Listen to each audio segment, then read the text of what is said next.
Russia is so vast that when it is morning in Moscow, the evening sun is already setting 5,000 miles further east on Russia's Pacific coast. These distant shores are shrouded in a mysterious veil of smoke. Here, the largest sea eagle in the world surveys a land of ice and fire.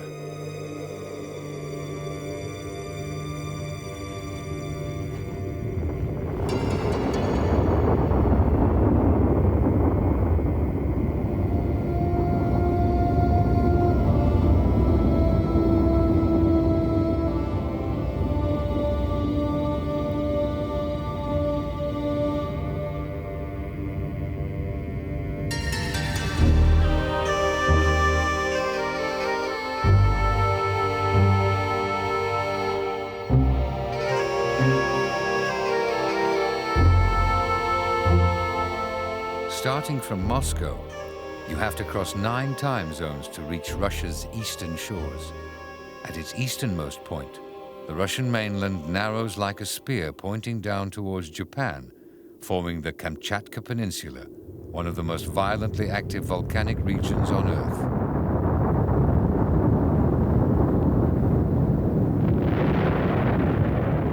The peninsula forms a link in the Ring of Fire, a circle of volcanic activity which extends south from Alaska to the Philippines and New Zealand. 18 volcanoes on Kamchatka are still active. In 1955, almost 2.5 million tons of molten rock were ejected in one eruption.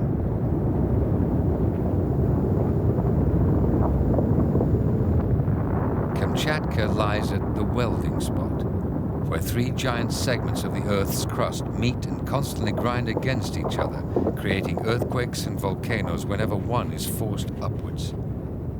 Showers of ash and lava relentlessly destroy everything in their path. The violence is also creative, as these volcanoes are still forming new landscapes.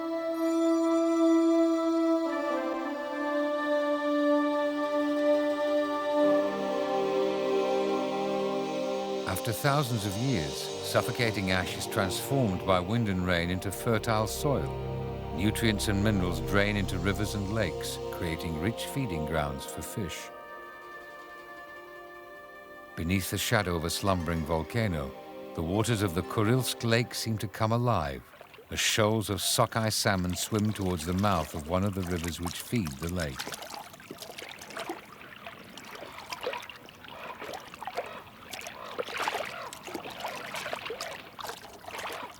This lake lies within an ancient volcanic crater.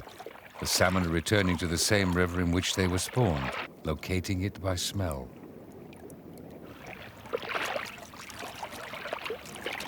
By the time they approach the mouth of the river, an ugly transformation has taken place. The male's back becomes humped and the jaws hooked. Strong curved teeth grow from the jaws and tongue. These are for fighting, not feeding. The struggle upstream against the current claims many lives.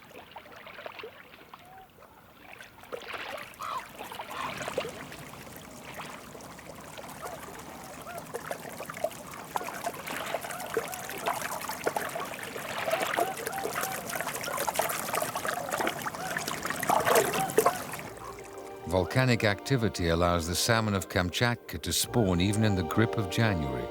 While most of the lakes and rivers are frozen, there are some stretches of water which are warmed by heat rising from the bowels of the earth. The winter run of salmon supports Stella's sea eagles, the largest sea eagles in the world.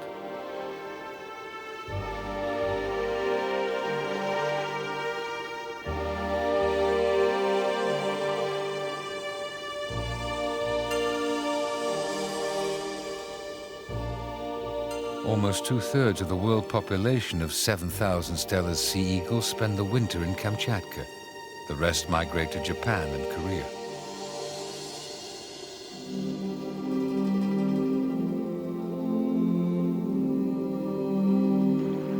Hundreds of fish perish before they even reach the shallow spawning grounds, their reserves of fat exhausted.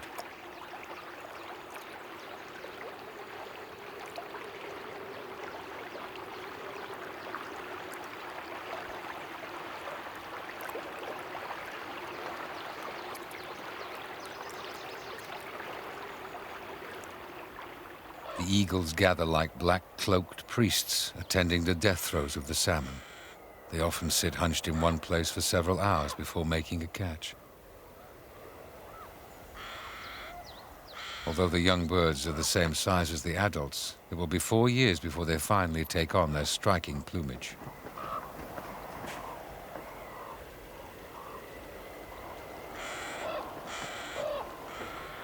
There is plenty of fish for everyone, but the eagles seem to prefer to wait for another bird to make a catch and then try to steal it from them by knocking the bird off balance with their powerful wing thrusts.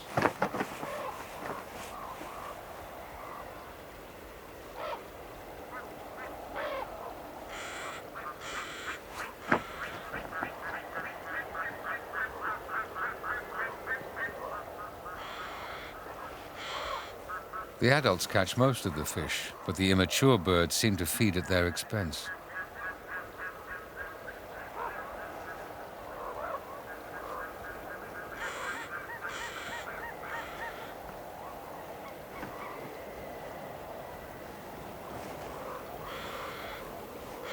Almost a quarter of the birds wintering here are the adults' offspring from previous years.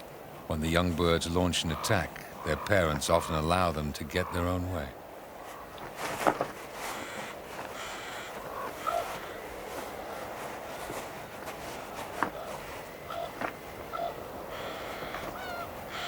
A young bird mantles its prey with its wings, trying to protect it from being stolen by mobbing black-billed magpies and crows.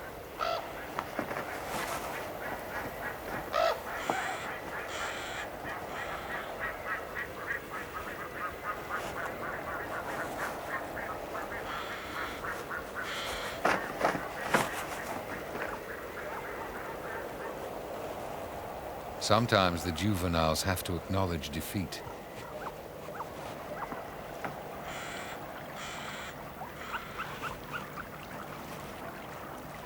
These are huge birds. From bill to tail tip, a female measures over 3 feet, and the wings span nearly 10. The massive yellow bill can rip a large salmon apart in seconds. Crows and magpies are dwarfed as they audaciously nip in to steal morsels of fish from between the eagle's talons.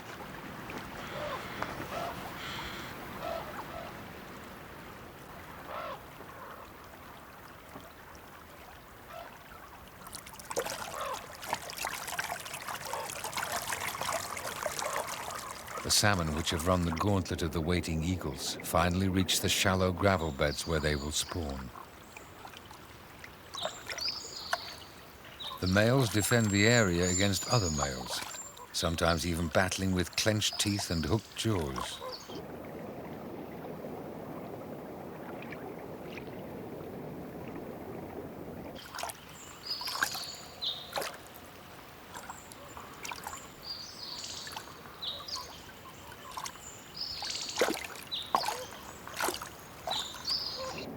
Each female can lay up to 1,000 eggs, but often she dies before she's able to release them all.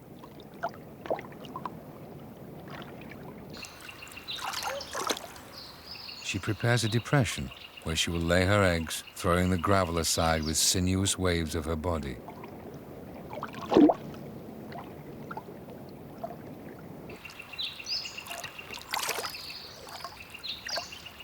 If Russian conservationists had not limited salmon fishing by the Japanese after the 1970s, these rivers would now lie silent, and every other animal which depends upon the glut of fish would probably have perished too. When goose sanders arrive at the spawning grounds, it soon becomes apparent why the salmon laid so many eggs. It becomes a free-for-all, as the birds repeatedly dive beneath the water surface to pick up eggs hidden beneath the gravel.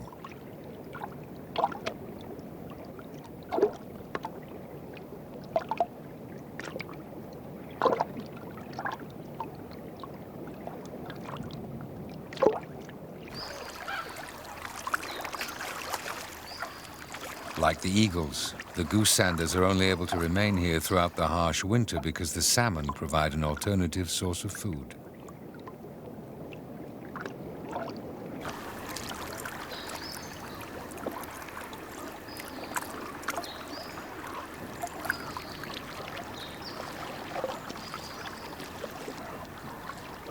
After spawning, every salmon dies. The lakes and rivers become clogged with corpses, which in turn enrich the waters as they decay.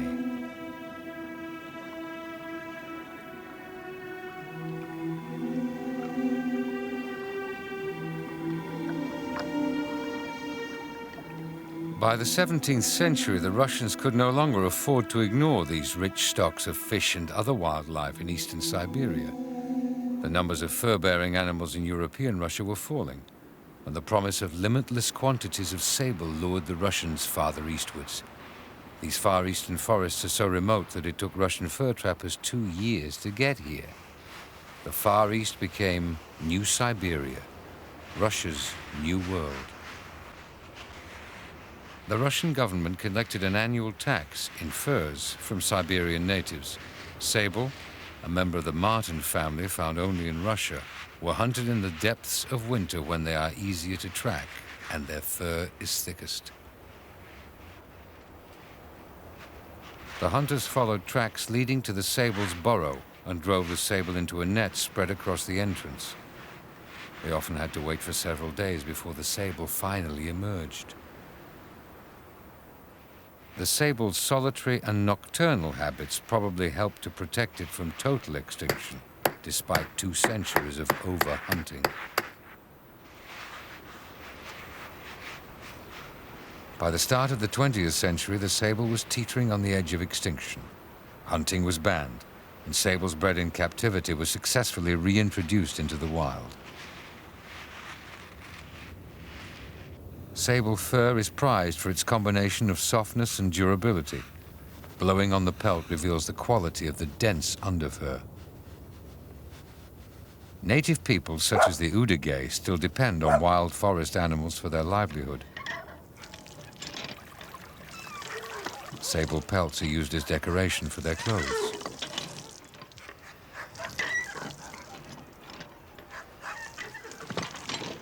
The Russians who followed in the trappers' footsteps began to settle along the coast, where sea trade and fishing soon took over from hunting. When the sea is frozen, city dwellers still fish through holes in the ice in the traditional way, though more for sport than out of necessity.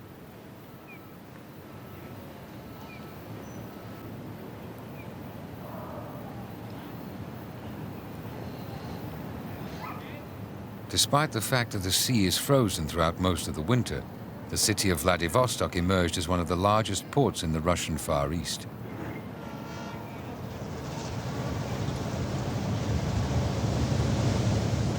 This is the last stop on the Trans-Siberian Railway.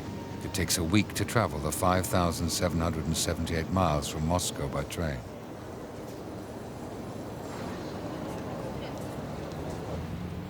The city has become a dominant military outpost on Russia's eastern coast and has remained closed to foreigners until now. Above Vladivostok, the tangled forests of the Russian Far East begin. The wild and little explored Sikhote-Alin mountain range runs like a spine south to the city. This is taiga country. Over the last couple of years, 3 tigers have been seen in the suburbs of Vladivostok, and each has been shot. The Siberian tiger is the largest wild cat on Earth. It is thought that the tiger's thick fur and insulating fat first evolved in the snows of central China. 3 million years ago, the tiger's common ancestor spread north to Russia and south to Asia.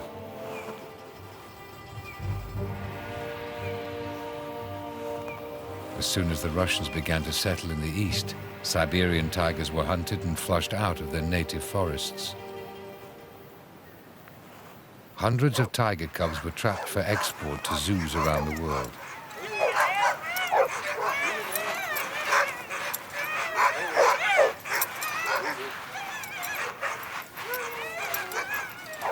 By the 1930s, numbers had fallen to only 30 animals. The extinction of the largest and most powerful cat on Earth seemed inevitable.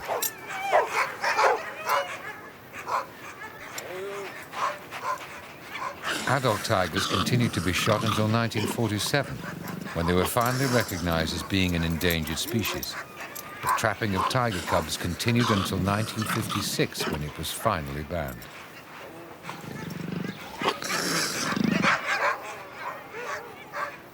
Tiger numbers in the Russian Far East have increased to over 200 animals, but now success has created its own problems. The Siberian tiger is not safe yet. Lying 200 miles north of Vladivostok, the Lazovsky Reserve was created in 1935. This is where Siberia meets the exotic East, creating a unique forested landscape of stone birch, Korean pine, and Mongolian oak. By April, the snow is on the retreat. A long-tailed rosefinch feeds on the first catkins.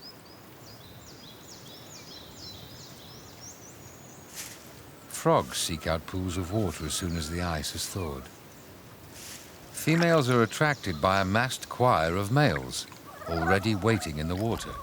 Each female lays over 3,000 eggs, so the pool is awash with spawn. Though they look similar to our common frog, the call of the Russian wood frog is very different. This species is unique to this part of Russia. As soon as they enter the water, each female is seized by a male.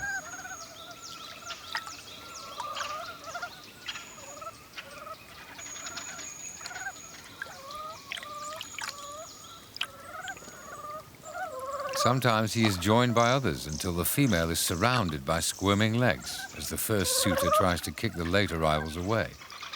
It's not uncommon for females to drown beneath the weight of males.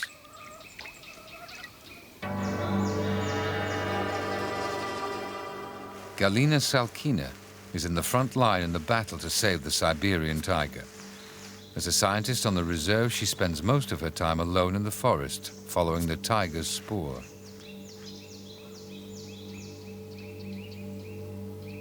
Tigers are such secretive animals that she has to seek evidence of their presence from clues that they leave behind.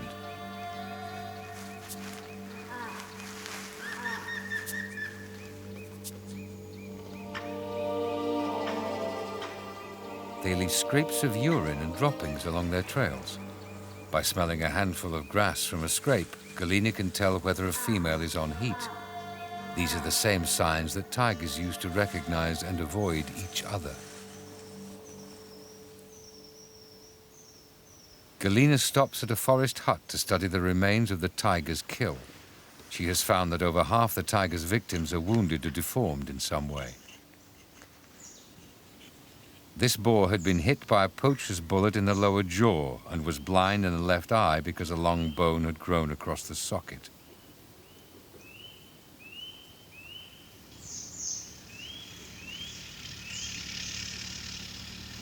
Other scientists working within the reserve inform Galina whenever they hear reports of tigers nearby.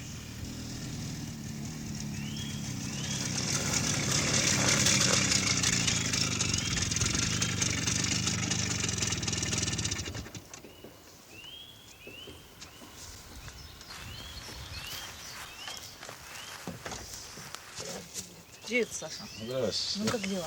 Ну все нормально, проехал.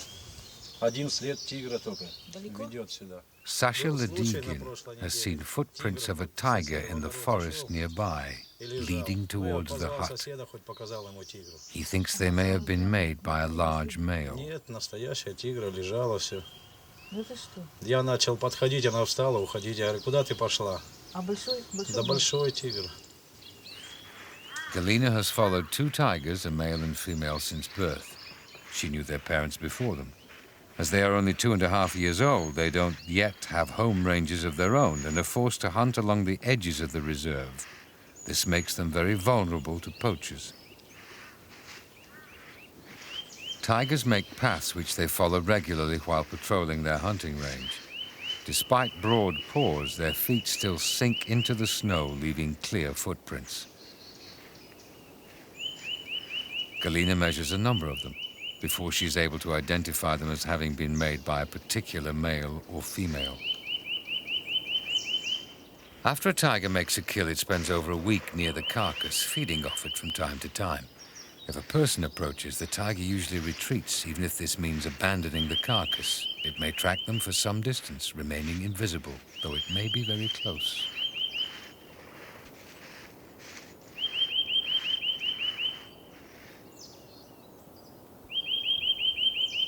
A tiger is able to eat a great deal at one sitting, but it still leaves plenty behind for scavengers.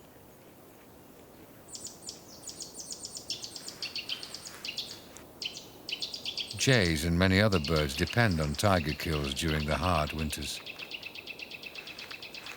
Even sea eagles take advantage of the tiger's kill.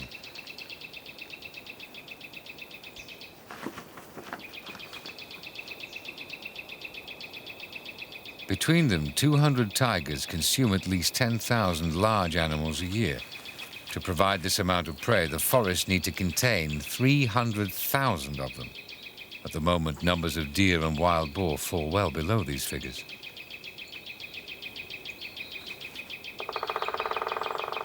Galina believes that the size of the reserve should be increased to protect prey from poachers and also to allow the tigers to hunt entirely within a protected area.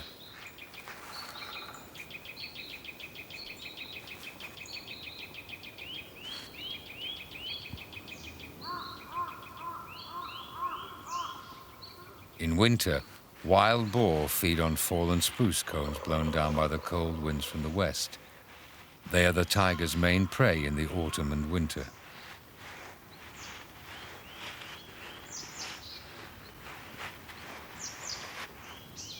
Tigers move so silently through the trees that sometimes it is difficult to know who is doing the watching. Once when Galina was tracking a tiger, the footprints began to curve in big loops. She lost them in the gathering darkness and returned to her hut. The following morning she found that the tigress had followed her back and her tracks encircled the hut.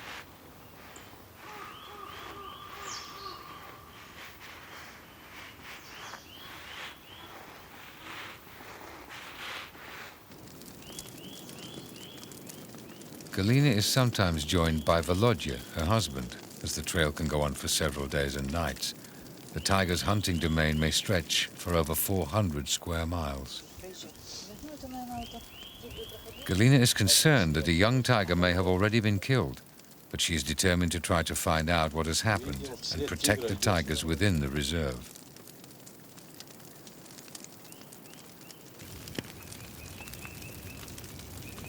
The clues she has found indicate that a tiger has passed this way some time ago.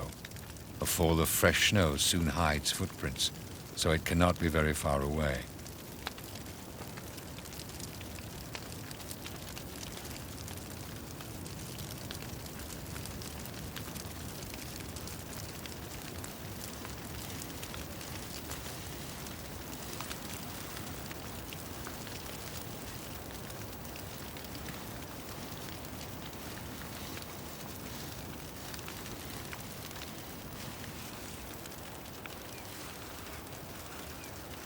A roar in the darkness means that the trail is still warm.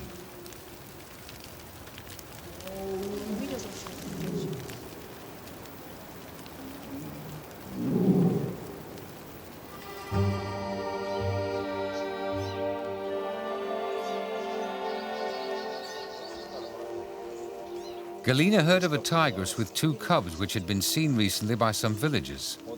She has been concerned for their safety. Her worst fears are confirmed.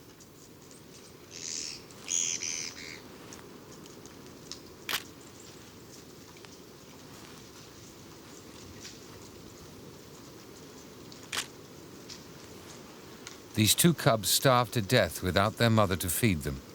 Galina believes that the tigress was killed by poachers. From paw and teeth measurements, she estimates that the cubs are about 5 months old.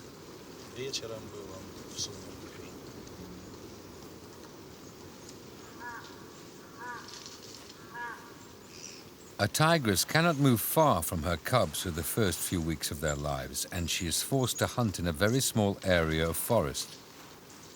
The cubs need their mother to suckle them for the first 6 months. They are dependent on her for food until they are nearly 2 years old.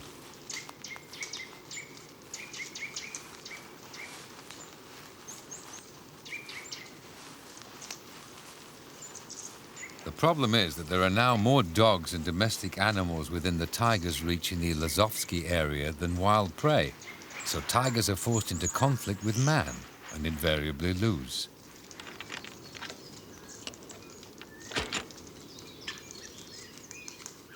The farmers' fields come right up to the edges of the reserve. Deer sometimes come down to feed on stubble at night, so the tigers have learned to patrol these areas, especially young tigers.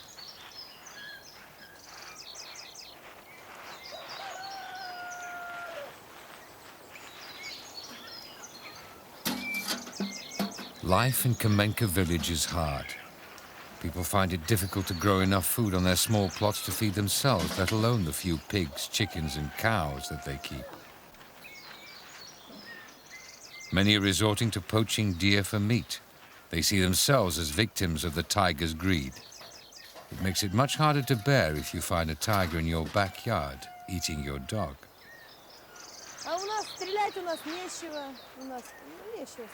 Even if my husband was here, I don't know what we could do. We don't have any guns. Of course, I don't want tigers even to eat a dog. I would protect my dog. Not long ago, our dog was eaten by a tiger. We were all looking for it. We've been feeding the dog for a long time, and everything is so expensive nowadays. There is no food, but we have to scrape a living somehow. If we don't keep animals, we won't be able to survive.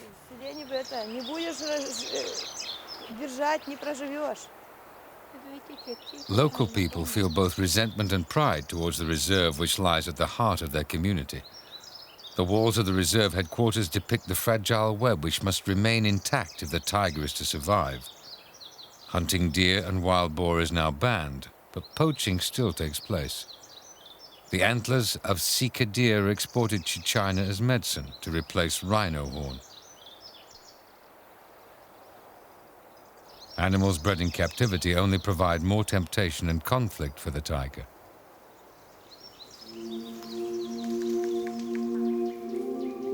The only way to film Siberian tigers in the wild is to bait them with a carcass. Galina is worried that baiting might put her tigers at risk if poachers copy her, but she feels that it is worth the risk if this film shows the outside world the problems which are threatening tigers in the Russian Far East. Working with our cameraman, this is her only chance to see the tiger she has been following for so many years face to face, at night.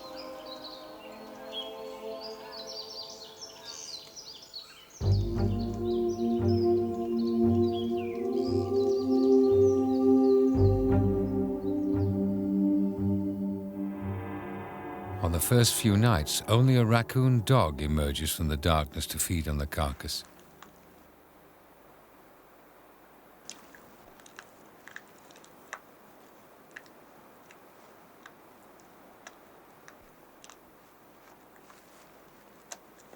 If the tiger does appear, it will have to be filmed with an image intensifier, allowing the camera to see in the dark.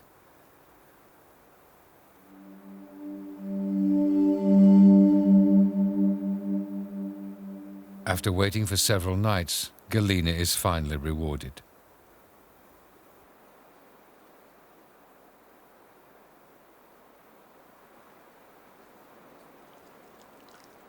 A male silently appears and warily begins to feed on the carcass.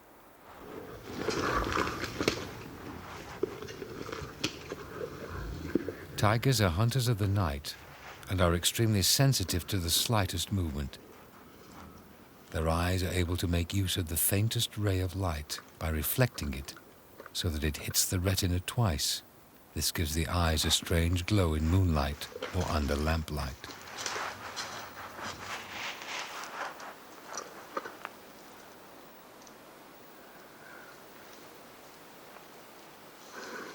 Aware of a sound from the direction of the hide, he retreats as silently as he arrived.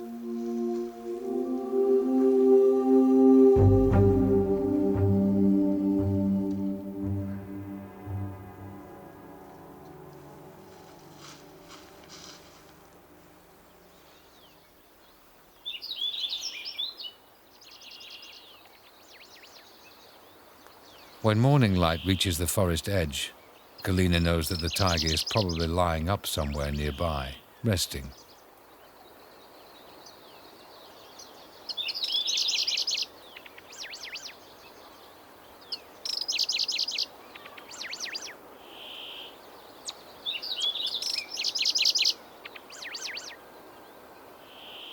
She keeps up her vigil as Siberian chipmunks begin the daily search for insects and cedar cone seeds on the forest floor.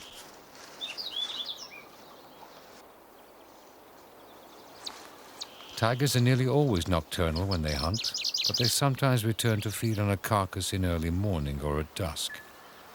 They seldom eat their prey as soon as it is killed, but usually drag the carcass to a secluded spot and return to it many days later, and drag it to a new hiding place. He is unable to remove the baited carcass, which is tied down.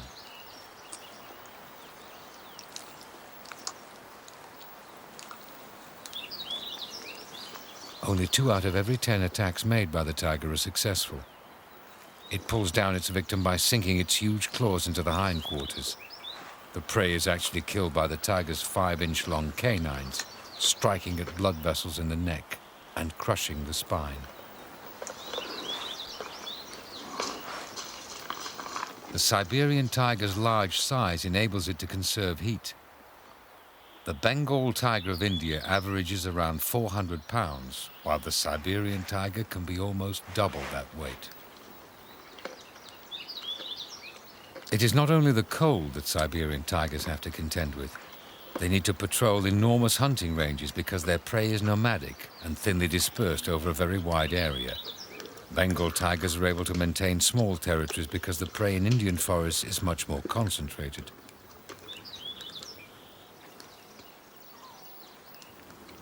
As it is impossible for them to patrol the boundary of their domain once it exceeds a certain size, Siberian tigers are forced to share their hunting territories with other members of the same sex, which is very unusual for such highly territorial animals. The tiger's need for large stretches of unbroken forest makes the species vulnerable to any threat which reduces the size of its domain. We try to defend ourselves as we can. Sometimes we shoot in the air. The tiger is dangerous. It can come and kill the animals. It's our livelihood.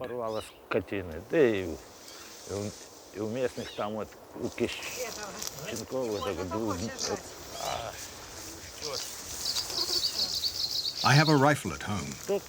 I would shoot in the air. It's very expensive to shoot a tiger. We don't have the income here to shoot tigers.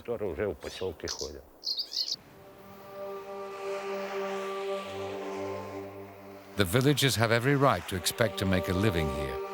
Yet by clearing more of the forest for agricultural land and poaching the tiger's prey, both people and tigers are treading on thin ice as far as the future is concerned.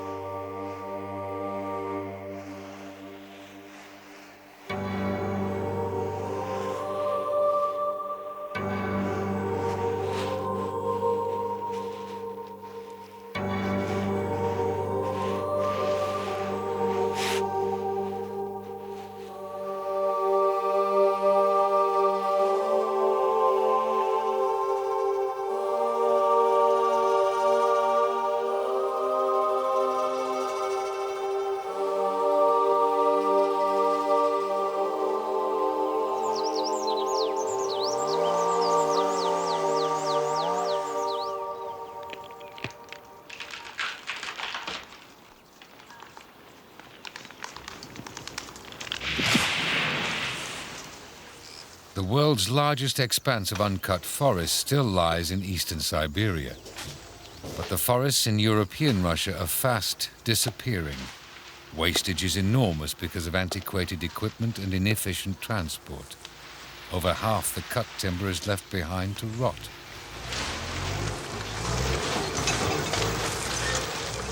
Until now, the distance of the Far Eastern forests from Moscow prevented logging on a large scale.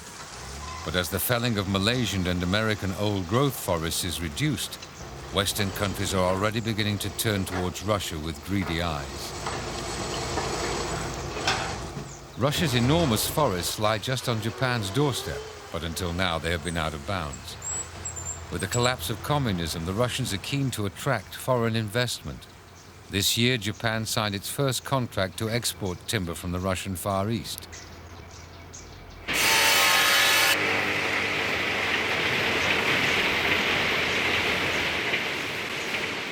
Russian processing plants are infamous for their inefficiency and hazardous working conditions. In contrast, the Japanese have already invested in a state-of-the-art sawmill and automated production line in the Russian Far East. Korea has also started logging here.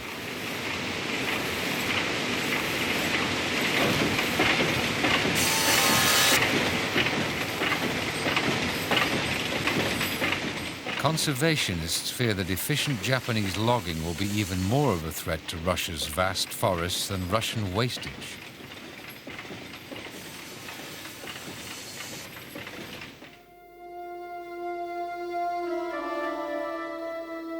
By May, the snow cover on Kamchatka is only just beginning to retreat, yet the brown bears have already emerged from their dens.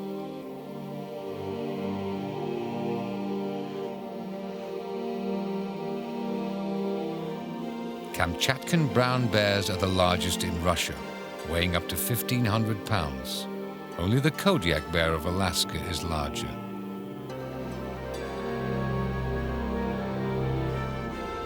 They are drawn to the steep sides of the river valleys, cloaked in ash where there is still volcanic activity. Here the warmth of the hot springs, steam and fertile soil encourage early growth of plants, creating a lush fringe of vegetation.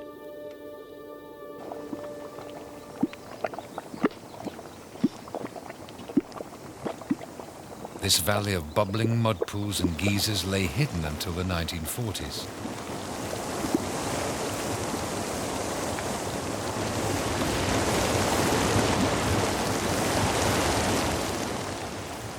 There are 22 active geysers, shooting spurts of water and steam 130 feet into the air.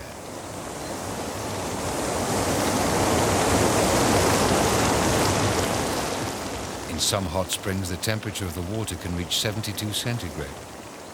At these high temperatures, chemicals such as arsenic and silica dissolve from rocks below the surface. On contact with the cooling air, they are encrusted in mounds around the vents.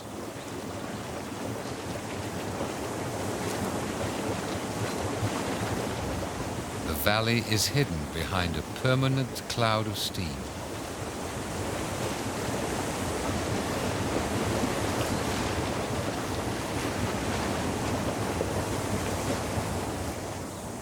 Brown bears are disappearing from many of the forests of European Russia, but in Kamchatka they find a safe haven. There are believed to be at least 10,000 bears on the peninsula.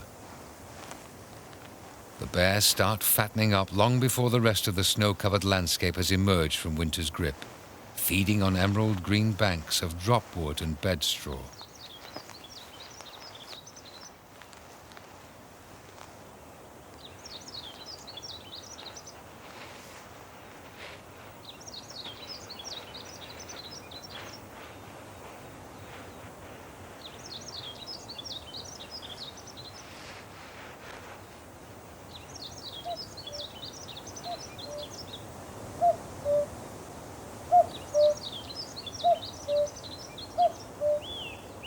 True spring comes later to the forests of stone birch and Kamchatkan fir.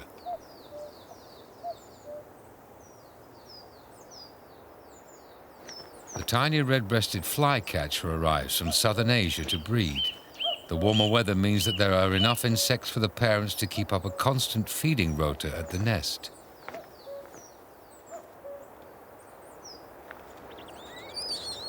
Lesser-spotted woodpeckers are also spending most of their time administering to their young.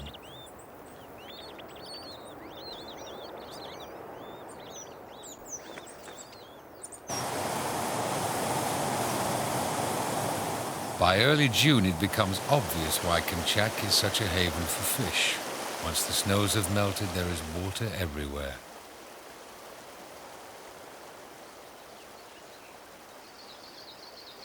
This may explain why Steller's sea eagles breed only here.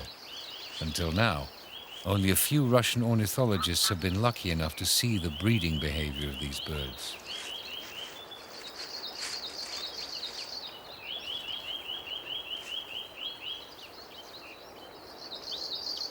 They nest only along a narrow strip of coast and in wooded river valleys, wherever there is water containing fish.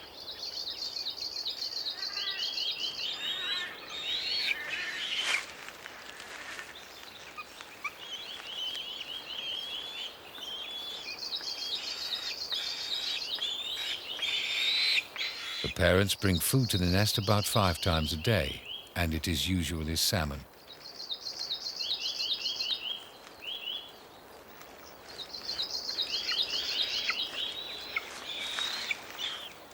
The same nest may be used for 10 or even 15 years in a row, as suitable trees are hard to find. It is added to each year and often grows to exceed 6 feet in width. Heavy rain and snow often increase the weight of the nest, causing it to collapse. This sometimes happens while it contains a young bird still unable to fly.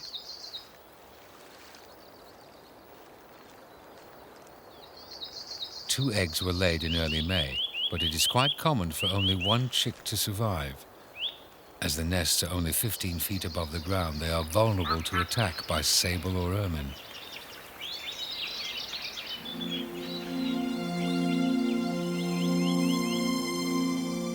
The eagle's breeding period coincides with the summer run of salmon.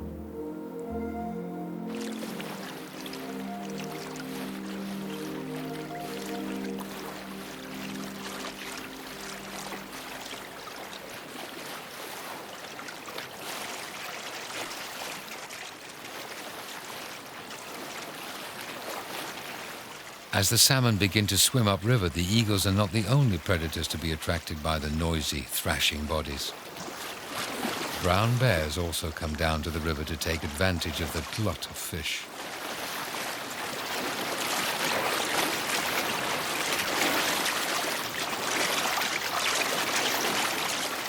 It all looks too easy. And perhaps this is the problem. There are just too many salmon within easy reach to choose from. Whatever the reason, Russian bears seem far less successful than American bears when it comes to catching fish.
Most eagles nest in trees overlooking salmon rivers, and they seldom have to fly far to find food.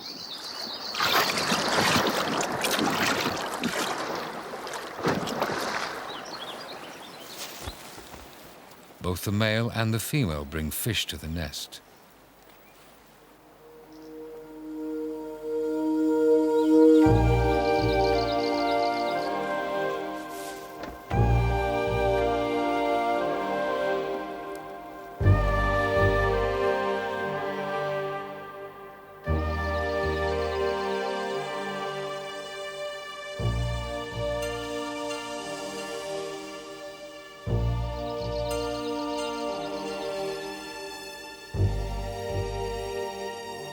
Over 300 pairs breed away from the forests and rivers of the interior, building their nests along the rugged cliffs of the coast.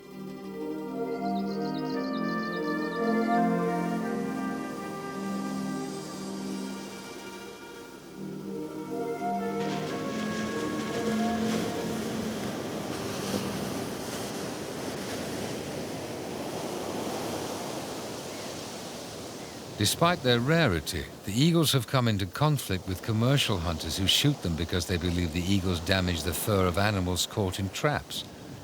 In an effort to protect the eagles, Russian scientists have begun to compensate hunters for pelts which have been damaged by eagles, hoping that the hunters will no longer see a need to shoot them.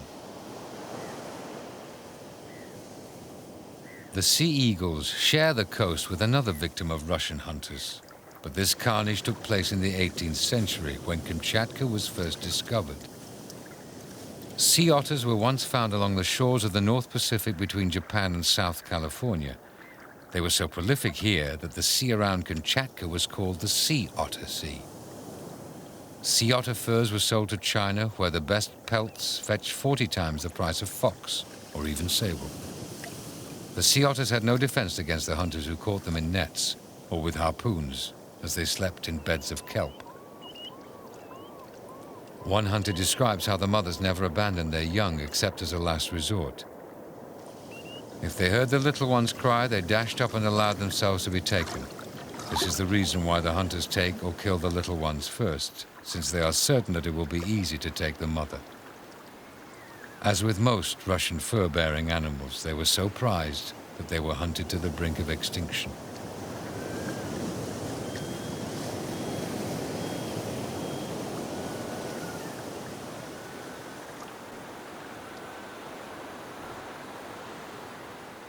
In a nest overlooking the crashing waves of the Pacific, a young Steller's sea eagle waits to be fed.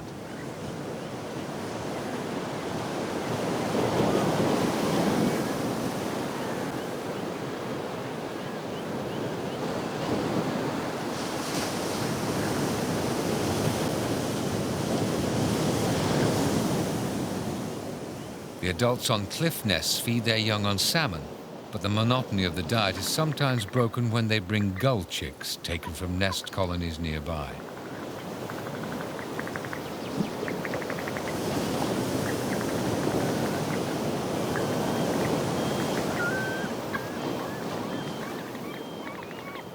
There is an eagle nest every 5 miles or so along the rugged coastline of the Sea of Okhotsk and the Bering Sea.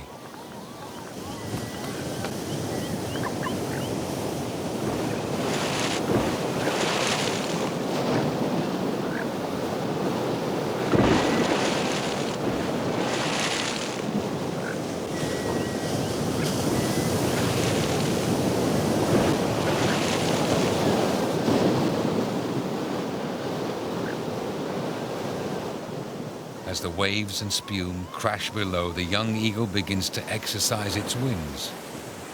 It will soon be ready to leave the nest.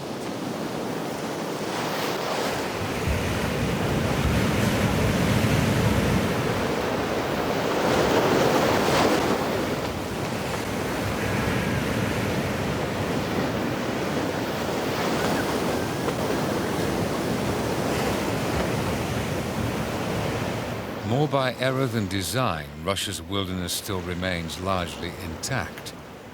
By the time this young eagle returns to breed, perhaps a new Russia will have emerged, with the economic strength and political will to preserve these magnificent eagles and the rest of the rich wildlife which this vast country is lucky enough to contain.